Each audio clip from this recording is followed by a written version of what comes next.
Bonjour à vous toutes et à vous tous, bienvenue sur 01net TV. Vous le savez, 01net TV, c'est toute l'actualité des nouvelles technologies. Et si vous êtes un fidèle de notre chaîne, eh bien, vous vous souvenez peut-être l'année dernière, nous étions au forum de l'IoT de l'Axel. Eh bien, rebelote cette année, puisque nous allons vous proposer deux émissions dédiées donc à ce forum de l'IoT. Tout à l'heure, on parlera de maisons connectées, un sujet qui nous passionne toutes et tous. Mais pour débuter, Jérôme, on va évoquer la e-santé. Et oui, la e-santé, la santé grâce aux technologies. Comment allons-nous nous soigner demain? Dans le futur, on va en parler avec nos invités. Trois invités. Tout d'abord, Gaston Steiner. Bonjour. Vous êtes directeur délégué e-santé à l'IHU de Strasbourg. Pourquoi Strasbourg? Parce que Strasbourg est très en pointe dans le domaine de la e-santé. On va le comprendre dans un instant. La région Grand Est est lauréate du projet gouvernemental pour tester des solutions innovantes dans différents domaines, notamment la e-santé. Vous êtes également président du directoire de Prism, qui est une plateforme d'innovation e-santé que vous allez nous présenter. À vos côtés, Rémi Banyuls, bonjour. Bonjour. Vous êtes directeur du développement économique de la ville de Strasbourg et de l'Eurométropole. Donc pareil, on va essayer de comprendre pourquoi Strasbourg est tellement en pointe dans le domaine de la e-santé. Et puis David de Amorim. Bonjour. Bonjour, Directeur de l'innovation et directeur e-santé de DocaPost. C'est la branche numérique du groupe La Poste et organisatrice de ce forum de l'IoT qui nous réunit aujourd'hui. Voilà. Et alors, pourquoi parle-t-on de la e-santé cette année, David? Alors, on a fait plancher des analystes, des gens très sérieux, qui ont fait plein d'études dans le monde entier, qui sont venus les présenter d'ailleurs ce matin lors de ce forum de l'Axel, et qui font ressortir qu'il y a deux sujets qui ont un énorme potentiel en France, qui sont autour de l'habitat connecté et de la santé connectée. Et donc, on a décidé aujourd'hui de faire un focus sur ce sujet-là pour comprendre comment finalement on va en faire une réalité qu'on va croiser au quotidien. On en parle beaucoup dans toutes les émissions de 01net, on parle beaucoup de cette tech. Et nous, ce qu'on va chercher à comprendre aujourd'hui, c'est finalement comment cette tech, on va la croiser, même si on est dans un désert médical, même si on est dans une grande agglomération, et notamment pour des sujets qui nous concernent tous et nous intéressent tous, la santé. Quoi de plus important que la santé? C'est quand même un de nos biens les plus précieux, et donc on est tous très intéressés pour comprendre comment cette révolution digitale va nous aider sur ce sujet-là. Peut-être un mot aussi sur l'Axel, que tout le monde ne connaît pas à la perfection. Est-ce que vous pouvez nous expliquer ce qu'est l'Axel? Alors effectivement, je suis aussi coprésident de la commission Internet des objets et services connectés à l'Axel. Alors l'Axel, c'est quoi? C'est un think tank. Alors c'est un mot qui est un peu galvaudé en ce moment, mais c'est l'idée qu'on peut faire plancher des acteurs du digital avec des acteurs du monde des entreprises, avec des startups, avec aussi des philosophes, des économistes, etc., pour finalement commencer à penser comment on va construire une filière dans ce domaine-là. Comment toutes ces innovations, ces startups ou ces grands projets innovants qu'on a tous envie qu'ils se transforment demain aussi en solutions qui nous permettront de ne pas rougir dans la compétition internationale, notamment face aux GAFA, notamment face aux Asiatiques. Et oui, on a des belles pépites en France, il faut qu'on les travaille. Et donc nous, notre job à l'Axel, c'est tous les ans de faire ressortir ces tendances, de mettre en avant des grands projets. Et là, en plus, on a été aidé sur celui dont on va parler, puisqu'Édouard Philippe, Premier ministre, l'a annoncé comme lauréat le 13 décembre dernier. Et c'est pas rien, parce que c'est l'un des deux seuls projets de e-santé qui a été retenu dans le programme d'investissement d'avenir, le Grand Emprunt, et donc les projets, dit autrement, prioritaires d'innovation pour la France pour les 10 ans qui viennent. Donc c'est pas rien. Là, on a quand même des gens qui préparent l'avenir de la e-santé en France à côté de moi. Alors, précisément, parlons-en. Expliquez-nous un petit peu ce que vous faites très concrètement à Strasbourg en matière de e-santé, pour que ce soit un peu moins abstrait pour nous tous et pour ceux qui nous regardent. Est-ce que vous avez quelques exemples pour nous faire toucher du doigt cette réalité? Absolument. Donc la e-santé, c'est l'alliance du numérique à la santé. Et dans cet univers de la e-santé, si on associe le numérique à un acte médical, ça s'appelle la télémédecine. Donc, je vais vous citer deux exemples de télémédecine qui sont aujourd'hui en phase d'expérimentation avancée, voire en phase de déploiement. Le premier, pour être très concret, c'est la préparation et le suivi de patients qui bénéficient ou font l'objet d'une chirurgie de l'obésité. Donc on équipe les patients 2 mois avant, avec d'ailleurs des objets connectés, pour les préparer au mieux à la chirurgie, donc pour qu'ils fassent de l'activité physique, qu'ils suivent un régime alimentaire, qu'on les prépare au mieux. Ensuite, ils ont un petit séjour à l'hôpital pour pour la chirurgie. Et ensuite, on les C'est suit. quoi? C'est la réduction de l'estomac, des choses comme ça? C'est plusieurs techniques. Donc, Ouais. soit c'est ce qu'on appelle un bypass, soit une réduction de l'estomac, une sleeve, par exemple. Et ensuite, on les suit jusqu'à 6 mois, toujours avec des objets connectés pour voir comment ils reprennent petit à petit une vie normale.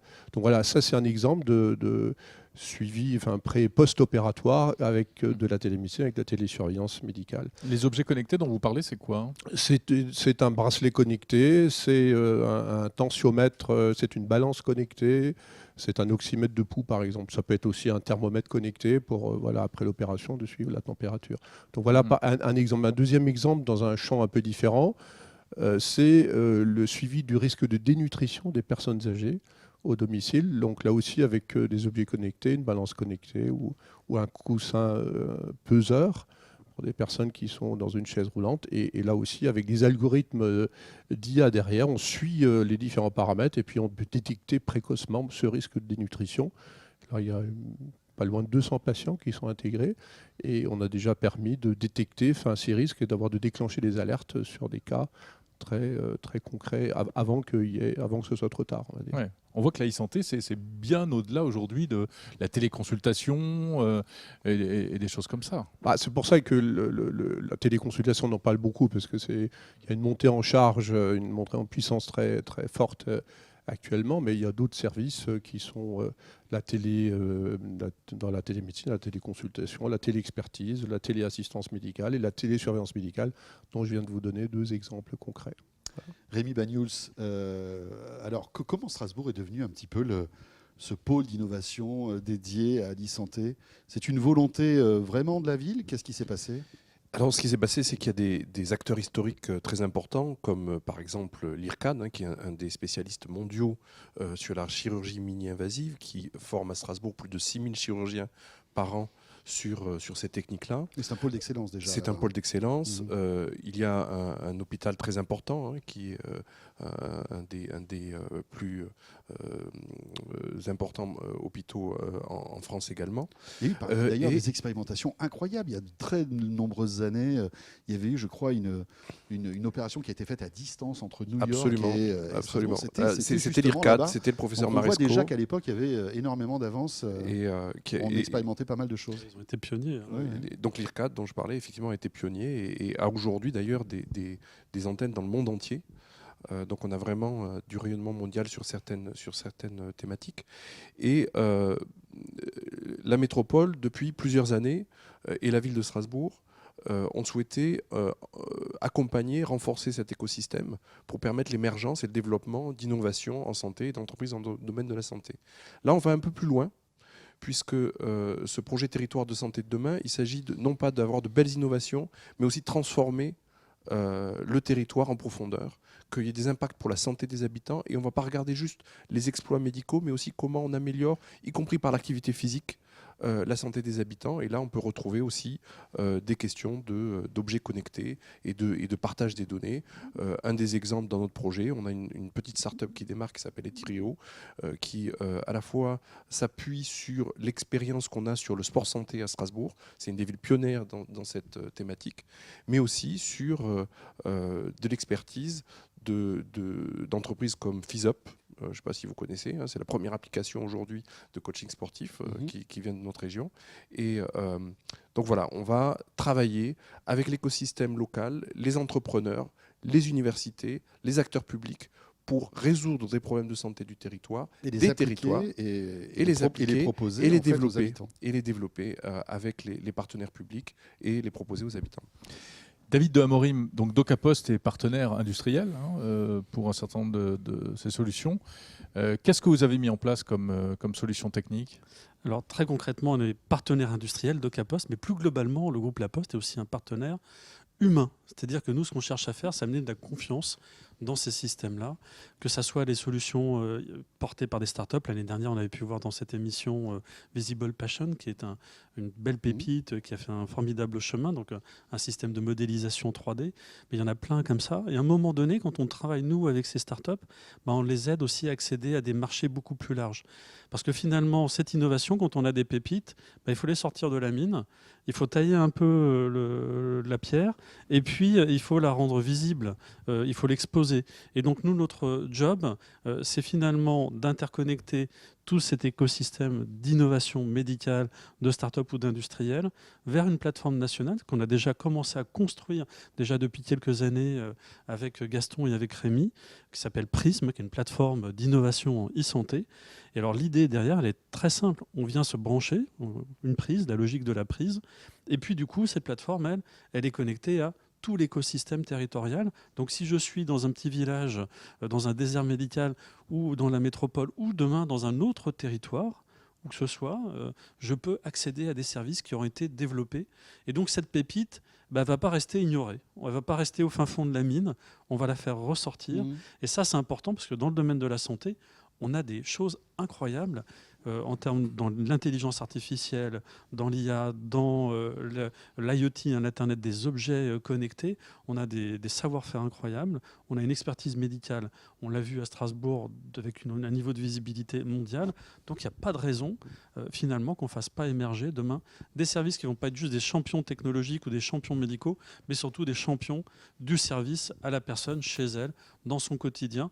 Moi, je prends un exemple très concret. Par exemple, on est en train d'évaluer l'usage d'une enceinte connectée, un agent conversationnel. Ça augmente le niveau de bonheur, nous disent certains dirigeants d'EHPAD. Par contre, on amène aussi des espions, d'une certaine manière, numériques à la maison. Et donc, nous, on amène une dimension souveraine au travers de notre plateforme. Donc, tout ça, c'est hébergé en France. Et alors, l'intérêt, c'est quoi ? Vous êtes tiers de confiance. On est tiers de confiance, mais c'est qu'on pense global et local à la fois. Parce que quand on va voir des acteurs territoriaux avec Gaston, avec Rémi, dans des déserts médicaux, ils nous disent, moi, j'ai besoin aussi d'avoir une application qui comprend un peu le patois alsacien. Et oui. Et donc, et ça, c'est pas à la portée de n'importe quel GAFA que de s'interroger sur ils comment... sont très mauvais dans Voilà, l'alsacien. patois dans le alsacien, ils sont très Google mauvais. et Amazon, ouais. Et alors nous, par contre, la Poste, on parle couramment patois alsacien parce qu'on a des bureaux de Mais poste, bien des sûr. facteurs. Et donc, on comprend cette singularité territoriale. Et donc, c'est tout l'intérêt de ce qu'on représente ici, c'est que c'est l'alliance à la fois du numérique, de l'innovation dans la santé, mais aussi d'une approche territoriale jusqu'au plus près du patient, du citoyen. Gaston, on parle beaucoup de déserts médicaux, c'est un sujet qui est capital. Gaston, comment peut-on résoudre et faire disparaître ces déserts médicaux? Est-ce que la ça fait partie- e-santé est la bonne réponse Voilà. finalement? Est-ce que ça fait partie de l'une de vos missions? C'est au cœur de nos missions. Parce qu'aujourd'hui, on a un pôle d'expertise extrêmement fort sur une agglomération comme celle de Strasbourg. Et puis, la question qu'on s'est posée il y a 2-3 ans, ou même un peu plus longtemps, c'est comment ces technologies, ce numérique peut favoriser, peut rendre notre système de santé plus performant. Et cette performance, on l'attend beaucoup plus dans des territoires ruraux où il y a un déficit de la démographie médicale que dans un centre urbain où on a tous les spécialistes, Bien les sûr, hôpitaux bien à sûr, disposition. Et donc, c'est ça qui nous motive. Et donc, ce qu'on est en train de faire, donc il y a une réflexion à 3 niveaux. La première, c'est il faut qu'on associe l'innovation beaucoup plus vite. Il faut qu'on accélère ça. Il faut qu'on fasse l'innovation aujourd'hui est portée dans les startups. On l'a vu ce matin, le nombre de startups qui sont ici à l'Axel. Et donc, le premier objectif, c'est d'intégrer beaucoup plus rapidement des startups parce que pour faire du compagnon au domicile en alsacien, c'est une start-up qui va le faire. Si on développe des IoT... Et ça existe ou c'est en projet ou... Ça existe. Ça existe. Il y a un assistant vocal qui parle alsacien? Oui, bien sûr. Voilà. Donc, toutes ces innovations sont portées par des startups. Or, pour une startup, rentrer dans l'univers santé, c'est compliqué parce qu'il y a une réglementation qui est extrêmement stricte. Il y a derrière la protection des données personnelles et RGPD. C'est très compliqué. Et donc, ce qu'on a fait, on a essayé de mutualiser tout ce qu'il faut pour qu'une startup puisse travailler beaucoup plus facilement. Donc, on a créé une plateforme, Prism, plateforme d'innovation, qui est soutenue par les collectivités territoriales, région Eurométropole de Strasbourg et par le FEDER, et qui permet de mutualiser tout ce qu'il faut. Toute la connectique pour aller communiquer avec l'hôpital, avec les médecins de ville, de joindre très facilement un intervenant à distance, etc. Tous les outils de télémédecine qu'on a évoqués tout à l'heure. Donc tout ça. Ensuite, on a travaillé sur la donnée elle-même, la protection des données. Quel régime juridique des données. Il y a tout un aspect réglementaire et éthique autour des données qu'on collecte, et donc de travailler sur des entrepôts-données qui vont nous être utiles. C'est important, la confiance. Pour apporter la confiance et derrière d'ouvrir ces données dans le cas de projets de recherche, parce qu'on veut demain avoir une médecine personnalisée, etc., prédictive. Et puis le troisième niveau, et c'est ce qui nous rapproche avec DocaPost, c'est comment on va porter ça sur des territoires avec des acteurs humains, avec de la conduite du changement, parce que ce n'est pas en mettant de la technologie chez des personnes âgées ou au domicile que ça va fonctionner. Il y a tout un accompagnement qu'il faut faire, de revoir complètement la façon dont on accède aux soins. C'est bien reçu en général ? Vous partez de très loin Les gens vous savez, les territoires qui sont réellement dans le besoin, on en a un ou deux exemples, ils sont vraiment dans l'attente. Ils sont dans l'attente de dire aujourd'hui, on n'a plus vraiment accès. Si on doit avoir un spécialiste, il faut se déplacer à 40 km. On a 6 mois d'attente. Il n'y a plus de service d'urgence, il n'y a plus d'hôpital.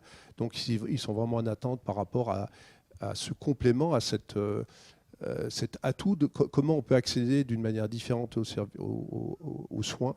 Ou alors comment on peut anticiper les choses. Donc si on parle de télésurveillance médicale, c'est aussi pour éviter de détecter une situation d'urgence critique avant que ça arrive. Donc le fait de suivre, par exemple, un patient diabétique en lecture continue de la glycémie, parce qu'on peut le faire, donc c'est mieux régulé, etc. Mais on évite aussi ces situations d'urgence. Donc c'est associer tout ça, associer toutes ces technologies, mais surtout accompagner et de revoir complètement avec les acteurs territoriaux les processus d'accès aux soins, parce que c'est là que ça se passe. Et la technologie, elle est là.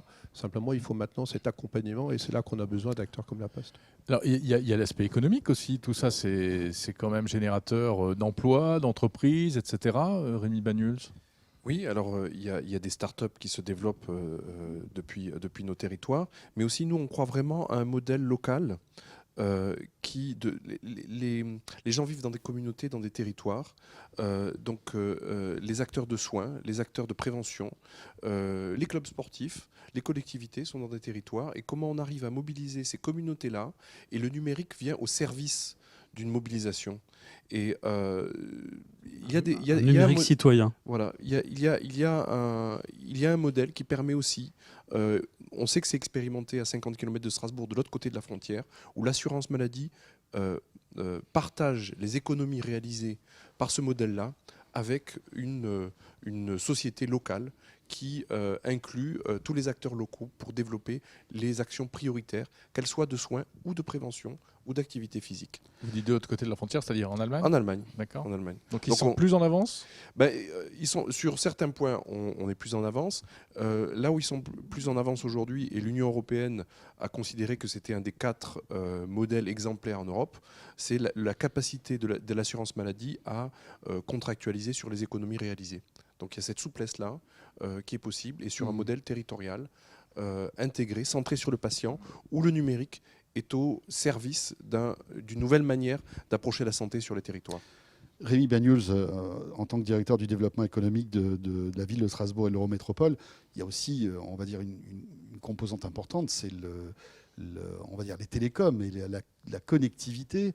Est-ce que, en fait, toute cette région est bien connectée, que ce soit en très haut débit parce que, évidemment, c'est un peu l'essence même de tout cela. Si on n'a pas une connexion de qualité, ça ne marchera pas. C'est ce qui nous permet aujourd'hui de travailler avec des territoires ruraux partenaires, le pays de Saverne, qui est en Alsace, le pays de Bitche qui est en Lorraine, la Meuse qui est également en Lorraine, qui est également lauréate sur le territoire de santé de demain, et on est en train de travailler les convergences pour travailler ensemble. Aujourd'hui, c'est l'ensemble de la région qui est connectée ou qui va l'être dans le cadre du déploiement très haut débit, du très haut débit. Ouais. D'accord, mais ce n'est pas encore le cas. Sur certains territoires ruraux, comme le pays du Bitche qu'on a mentionné, c'est le cas. D'accord. Ils sont hyper fibrés. Oui, mais on est d'accord que c'est le point de départ de tout cela, en fait. C'est le point de départ. Voilà. Et donc, le point de départ. ça arrive. en tout cas. Voilà, donc on s'appuie sur une politique publique qui est portée par la région, qui permet d'imaginer le déploiement à l'échelle du Grand Est. Strasbourg développe pas des innovations et dit voilà, regardez tout ce qui est formidable, adoptez-les. Après, on va travailler avec la région, l'ARS, l'agence d'innovation, pour territoire par territoire, mobiliser les acteurs pour que les solutions puissent se déployer. David, un mot. Alors, on fait un focus là sur l'est de la France, mais bon, la France est vaste. est vaste. C'est vaste. C'est vrai, c'est vrai. Où en sont les autres régions, en fait? Elles doivent vous surveiller, vous regardez. Alors, elles vont nous surveiller d'autant plus qu'il y a très peu de lauréats concrètement sur les territoires d'innovation de grande ampleur. Donc on est vraiment sur un projet qui a intéressé l'État, non seulement parce qu'il a mobilisé tous les acteurs locaux pour que ça puisse se faire, mais surtout parce qu'il a une portée, une ambition nationale. C'est pour ça que nous, le groupe La Poste, Doca Poste, on est partenaire aussi de ce projet, on est même partenaire investisseur dans ce projet-là. On prend notre part de risque, on y va ensemble, voilà. On se serre les coudes. D'ailleurs, on est un peu serré là. Ça symbolise bien. Pour imager votre solidarité. Exactement. Et donc, notre ambition, c'est effectivement de porter ces innovations au plus grand nombre. Nous, on travaille sur la notion de fracture numérique qui accompagne souvent la fracture des médicales. On retrouve un croisement entre les deux. Et donc, l'intérêt qu'on a là, c'est qu'on concentre de l'excellence, une volonté territoriale forte et des plateformes numériques nationales. Donc, si une solution, c'est l'histoire de la prise de tout à l'heure, elle marche là. Donc, nous, La Poste, on la rend accessible n'importe où ailleurs en France. Et ça, c'est un élément déterminant, c'est-à-dire qu'on conçoit localement, parce qu'il faut aller jusqu'à avoir des agents, des enceintes connectées qui comprennent l'alsacien. Mais ensuite, il faudra la même chose au Pays Basque, en voilà. Bretagne, exactement, la tout Corse, à fait. Et on aura la même problématique avec des seniors en Corse et au Pays Basque, avec les mêmes demandes territoriales. Par contre, le programme de diabète qu'on aura connecté avec les grands pontes médicales sur le sujet, et là on a vraiment des experts de classe mondiale à Strasbourg sur le sujet, eh bien cette innovation qui est réservée à des centres d'excellence, elle va être accessible au plus grand nombre dans le Grand Est, donc jusqu'à Bitche, jusqu'à Saverne. Et donc je dirais tout simplement, à ma box, je dirais Prisme, connecte-moi à mon médecin parce que je me sens pas bien. Et là, je vais être mis en relation avec un centre spécialisé dans le diabète. Avec les IoT, on va pouvoir monitorer tout ça à distance. C'est pas du rêve ce que je suis en train d'évoquer, c'est concrètement ce qui va être réalisé. Et ça, ce problème du diabète, il est universel, il va intéresser tout le monde. Et donc nous, notre sujet, ça va être de le déployer partout en France. Gaston, juste un mot. On parlait des autres régions. Est-ce que d'autres régions viennent vous voir un peu et essayer d'apprendre ce que vous faites? Oui, ça commence. On a beaucoup de contacts avec d'autres régions. Il y a même l'Île-de-France. On est en échange avec des hôpitaux parisiens sur ces sujets-là. On est en contact avec des régions en Bretagne qui sont sur des problématiques voisines. Et le breton aussi. Donc ça commence. Et puis le département des Landes aussi, on a échangé avec eux. Voilà, donc on a des contacts. Rémi aussi, vous confirmez qu'il y a d'autres régions qui viennent vous voir? Oui, d'autres régions de France, mais comment dire, on est dans des domaines qui sont importants, sur lesquels les enjeux concernent bien au-delà de la région, la santé, l'intimité des gens. Donc plus on est à se pencher sur ce problème, mieux c'est. Et on va même chercher des partenariats internationaux avec Boston, qui est notre ville jumelée depuis 60 ans, ou Montréal, qui sont deux centres d'excellence internationaux avec qui on travaille également sur les sujets de la santé. Très bien. Super, très bien. Écoutez, continuez, messieurs. Notre santé, le futur de notre santé repose sur vous. Donc continuez à innover et on va suivre ça, évidemment, de manière. Ça confirme le fait qu'il est fait bon de vivre dans l'Est. Dans l'Est. Sans aucun problème. Merci à vous trois. Puis, sachez que ZeroNet TV vous réserve un autre rendez-vous depuis ce forum de l'IoT sur un autre sujet. De l'Axel, sur un autre sujet qui va aussi vous intéresser, vous passionner. C'est la maison connectée, Jérôme. Et on vous attend bien sûr sur la chaîne YouTube de ZeroNet TV. Deuxième vidéo, en effet. Merci de nous avoir suivis. Et à plus tard. À très vite.